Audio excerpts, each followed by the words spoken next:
A alegria da salvação é alguma coisa que em mim cresceu depois dos 15 anos de idade, quando eu fui retirado mesmo da mão daquele pessoal que me oprimia e perseguia. Você já me ouviu falar sobre isso, adultos pedófilos que tomavam contas de grupos de meninos e meninas. Eu fui sacado daquilo, eu fui tirado. Então, eu fui convertido ao Evangelho de Jesus, e o Evangelho, para mim, significou a mais pura libertação. Então, rapidamente, eu fui cheio da alegria da salvação. E eu não fui a igreja alguma, eu fui a meu quarto. E no meu quarto, eu lembro que eu chegava da escola e ali lia um trecho da Bíblia, lia alguns capítulos de um livro bíblico e depois orava. E orava sem prazo, sem tempo, e podendo orar dentro do meu quarto, era em voz alta. E aquilo, então, sempre foi muito prazeroso. Eu tinha a alegria da salvação. A alegria da salvação foi crescendo em mim de um modo que a leitura de trechos da Bíblia se tornaram leituras de livros inteiros da Bíblia. E eu tinha a alegria da salvação. E à medida que eu seguia, a leitura de livros inteiros da Bíblia se tornava a leitura da Bíblia inteira. E eu tinha a alegria da salvação, porque muitas vezes eu estava jogado no chão, chorando de alegria. Ao mesmo tempo que eu intercedia pela minha família toda, pelo meu pai, pela minha mãe, pelos meus irmãos, e meus irmãos foram, assim, se convertendo ao Senhor um a um. Andréia primeiro, depois meu irmão Danilo, por último Luciano, e depois minha mãe, e fomos todos à igreja. Quando eu cheguei na igreja, eu já tinha lido a Bíblia inteira algumas vezes. Mas isso foi bom porque me preparou para aquilo que da igreja não é bom. E que você só descobre que existe quando você cresce lá dentro. E eu, muito prodígio, rapidamente superei, disse Davi, superei os meus amigos em conhecimento e assumi postos, funções, cargos. E eu lembro que, numa ocasião, o pastor da igreja disse assim: por favor, hoje é a eleição dos presbíteros, mas não votem no jovem Marcelo, não votem no jovem Marcelo, porque eu não quero que atrapalhar a devoção e a espiritualidade sadia dele. Porque ser presbítero significava pertencer à mesa dos que administravam a igreja e precisavam lidar o tempo inteiro com os problemas da igreja. Você sabe que, de fato, me pouparam aquele dia, não sem que muitas senhoras votassem em mim. Ainda assim, eu não fui eleito daquela vez, mas a partir de depois já não houve eleição nenhuma que eu não fosse ganhando e sendo catapultado cada vez mais para cima. E cada vez mais para cima, eu te digo, meu irmão, é cada vez mais para baixo. Porque você volta para casa com a cabeça cheia dos problemas da igreja. Os problemas da igreja são problemas deste mundo. Os problemas da igreja raramente são problemas do mundo espiritual. São os problemas de qualquer sociedade, qualquer instituição deste lugar aqui em que nós vivemos, qualquer instituição humana. O problema da igreja, basicamente, é dinheiro. E o problema da igreja é, basicamente, a política. E essas duas coisas tomavam em mim e um espaço em mim que pertencia outrora somente à alegria da salvação, você entende? Eu não queria viver no mundo de Nárnia, não. Eu sempre fui desse chão, daqui, pegando tudo, batendo em tudo, encarando tudo, sabendo que nada aqui é puro, nem mesmo eu. Não é Nárnia que eu te convido, mas eu te convido a voltar à devoção interior, que seja em voz silenciosa, que seja no tempo que te sobra, mas um tempo que você dedique a isso, e não tempo nenhum. Então, eu organizava muitos eventos para a juventude. Eu cheguei na igreja, tinham pouquíssimos jovens. Passado alguns meses, nós já éramos 70. tudo em função dos eventos que eu organizava e nos quais já pregava, sendo ainda tão jovem. Até que assim eu caí numa armadilha. Eu imaginei que eu precisava ser bem sério, bem adulto, para que então eu pudesse liderar aquela turma. E me tornei este cara na qual se via pouco sorriso no lábio. E eu que antes tinha escrito a Deus uma poesia, assim que me converti, chamada, que ao final dizia: estampa, estampa, ó Senhor, nos meus lábios um doce sorriso de alegria. Está aqui o caderno até hoje, no armário ao meu lado, que eu escrevi, com essa letra de menino, sem ainda ter lido o Salmo 51. Não era uma menção a ele. Era uma menção à minha vida, que enquanto orava, ria, sorria. Agora, entretanto, eu pouco orava, pelo tanto que fazia, para que outros sorrissem, para que outros rissem, para que outros tivessem, para que outros acessassem, para que outros participassem. E assim foi me tornando o filho mais velho da parábola, você entende? E o reino de Deus, que antes era a consumação de um encontro, de uma descoberta importantíssima e feliz, se torna peso para você, como era para o filho mais velho. Muito jovem eu já estava lidando com a dor alheia. E aí, nos diques da cidade, nas favelas, nas casas das vovozinhas que moravam sozinhas e dependiam da nossa cesta, casas nas quais eu dava um passo para dentro e não tinha mais para onde andar, de tão pequena que era, nesses porões que tem aqui no mercado, Vila Matias, Vila Nova, Paquetá, aqui da cidade. E aí você vai e você continua, a coisa cresce demais, e a política cresce demais.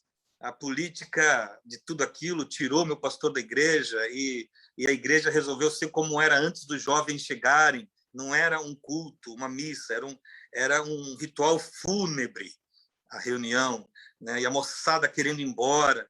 E aí a gente foi para a zona noroeste da cidade, abriu lá um centro evangelístico. Rapidamente o centro evangelístico se tornou numa igreja. A comunidade de vida cristã, que recebeu pastores vários de outros lugares, e que alguns aqui que me ouvem hoje pertenceram a ela, e outros que me estão ouvindo também ainda pertencem a ela. E a CVC cresceu bastante. Ela foi a melhor igreja lá, no sentido de qualidade, de tudo que fazia na Zona Noroeste, também numericamente. E a gente foi crescendo, publicou literatura, publicou jornal que corria lá a cidade, fez muita ação social. Foi uma coisa linda, foi uma coisa muito bonita. E eu comecei assim, pensando, foi me devolvida a alegria da salvação. Entretanto, chega numa hora que as pessoas falam assim para você: o que você está pregando, para que as pessoas saibam que o que você está dizendo não é você, mas é Deus, você tem que ser pastor. Falei, não é possível que essa cultura faça com que eu precise ser levado a este pastorado, e para que então eu seja ouvido. Eu sou ouvido, todo mundo sempre me ouviu. Eu não preciso disso para ser, então, ouvido. Mas entrei nesse balaio, na qual isso se tornou uma verdade, porque o que eu falava era a graça de Deus, e a graça de Deus a igreja não consegue ouvir direito. Então, para que ela ouvisse direito, eu tinha que me tornar pastor. E daí que fui ordenado pastor em 2003. E assim que eu levantei daquela ordenação, eu estava ajoelhado, olho na cabeça, tal, e o terno, eu olhei para o terno e falei: não é isso, não é aqui dentro, não é assim, não sou eu. Assim, pastor, eu me perco. Fui para o microfone e deixei isso claro. Eu disse, no meu tempo de jovem, tinha uma música do Conjunto Ira que dizia: eu quero lutar, mas não é com esta farda. E desse modo, meu tempo de pastorado não passou naquela igreja de 6 meses. Eu caí em função dos amigos que me fizeram tropeçar, das apulanhadas, né, de ser apunhalado, de fato. Os que aqui lembram-se desse tempo sabem muito bem que é isso que aconteceu. E eu não me vitimei. Eu saí para o mundo e saí para a vida aquela que eu queria. No caminho da graça, encontrei isso. Era lá fora. Nos meus primeiros anos de Caminho da Graça, participei da abertura de umas 40 igrejas por todo o Brasil. Eu conheci todo o Brasil. E depois lá fora, o Japão, a Holanda, todos os lugares aonde fomos pondo estações, os Estados Unidos, lugares esses que nos ajudaram depois, junto com o Brasil, e o Brasil principalmente, a irmos à África em 2010, janeiro. E quando fui à África, fui como um guerreiro na necessidade de pregar ali contra aquela insanidade de considerar crianças seres malignos. Mas no meio desse processo, pessoal, Nietzsche, o filósofo, disse uma coisa que eu nunca me esqueci e que vi se cumprir em mim. Quando você olha muito para o abismo, ele disse, o abismo olha para você. Ninguém vê criança morrendo, e em histórias que eu nem contei ainda, e fica bem. Ninguém enfrenta o diabo cara a cara e no dia seguinte está tudo bem. Eu voltava para casa pesado, sisudo, eventualmente amargurado. Uma vez entraram num orfanato nosso com os ingleses e levaram nossas crianças, 70 no primeiro dia, 70 no segundo dia, as outras 70 no terceiro dia. Levaram-nas para sempre. Para que bebês que tinham saído correndo pela mata parassem, os soldados davam tiros para o alto. E os bebês feitos estátuas ficavam assombrados e chocados, e daí eram sequestrados, raptados e levados. Quando você olha para o abismo, cuidado, o abismo olha para você. Aí eu volto para casa e eu sou pesado. E digo, o que adianta a alegria das coisas se a alegria das coisas não suplanta, não supera a tristeza das outras? E me tornei pesado para os que existiam ao meu redor. E tive que, de novo, pedir a Deus que me restituísse a alegria da salvação. Você entende? Estou dizendo essa história porque essa história pode ser a sua. É tanto boleto, é tanta dívida, é tanta coisa feia todo dia, é tanta notícia horrorosa, é tanto placar da Covid, que a alegria vai indo embora. É tanto luto. Se a desgraça não está perto, está distante, mas pelos meios de comunicação, ela senta no nosso colo. A gente perde a alegria do que é bom. A gente esquece que é Deus que manda, a gente esquece que é Deus que é soberano, a gente esquece que Deus, ao final, fará com que tudo seja segundo a sua boa vontade. A gente esquece e a gente fica com o olhar metido no abismo e o abismo olhando profundamente dentro dos nossos olhos. Mas sai daí, por favor. Sai daí.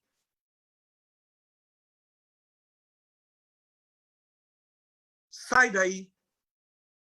Cria em mim, ó Deus, um coração puro. Restaura em mim um espírito reto. Devolve-me, restitui-me a alegria da tua salvação.